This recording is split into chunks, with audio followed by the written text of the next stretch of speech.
Мен Титанова Дина, 3 сынып оқушысы. Жетекшім Жанар Алиярова. Мен қазір гүлдің қасиеттерін айтып беретін болам. Гүлді суару керек, гүлдің суармасаң солып қалады. Гүлді суарып жүру керек. Күн сайын ол гүлді қарамаса,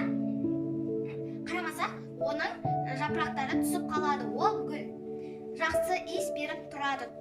Гүлдің әдемі түрлері көп. Мысалы, раушан, қызғалдақ, түймедақ, кактус, орхидея.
Сирек гүліміздің қалай өсіргенімізді айтқым келеді.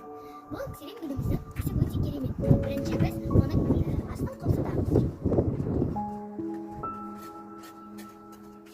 Арам шөптерін суамыз. Бүгін маған ағам көмектесіп жатыр. Осылай арам шөптерін суғыр астын қопсытамыз.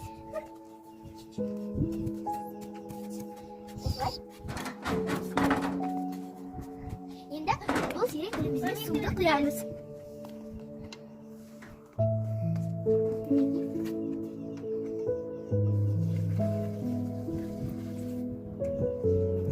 Сирек гүлімізге суды құйып болдық.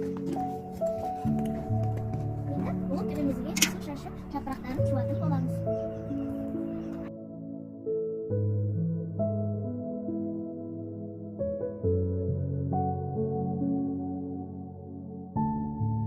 Бүгін мен осы ақша шақыратын гүлді қалай бақытталу керектігін айтқым келеді. Оған мысалға осылай су сепуге болады. Жапырақтарын сүртуге болады. Осылай жапырақтарының шағын сүртуге болады. Осылай ылғал болып қалып қоймайды. Сүртілмеген жердерін сүртіп, таза жапырақты қылуға да болады. Және оларды жапырақтарының жаңағы себебі қалған жапырақтарға су сепеміз. Осылай және де оған суды құятын боламыз. Әрине, осы гүлдердің шөлін қандыру керек. Және де мен осы гүлден кішкене кесіп алып, оның тамырын шығарып, үлкен осы ағаш сияқты қылғым келеді. Ол үшін ыдыс жуатын губканы осылай 3-4-ке бөлеміз. Және де осының кесілген шыбықтарын осылай саламыз. Ал кішкентайын орташасын шетіне қоямыз. Дәл осы губка бұның қисайып өсуіне және де бір-біріне кедергі болмауына көмектеседі. Және де кішкентай бокалға жарты суға осы гүлді салып қоямыз. Ертең бұның тамыры шыққан кезде бұны үлкен осындай горшокқа егіп, осындай үлкен ағаш қылуға, гүл қылуға болады.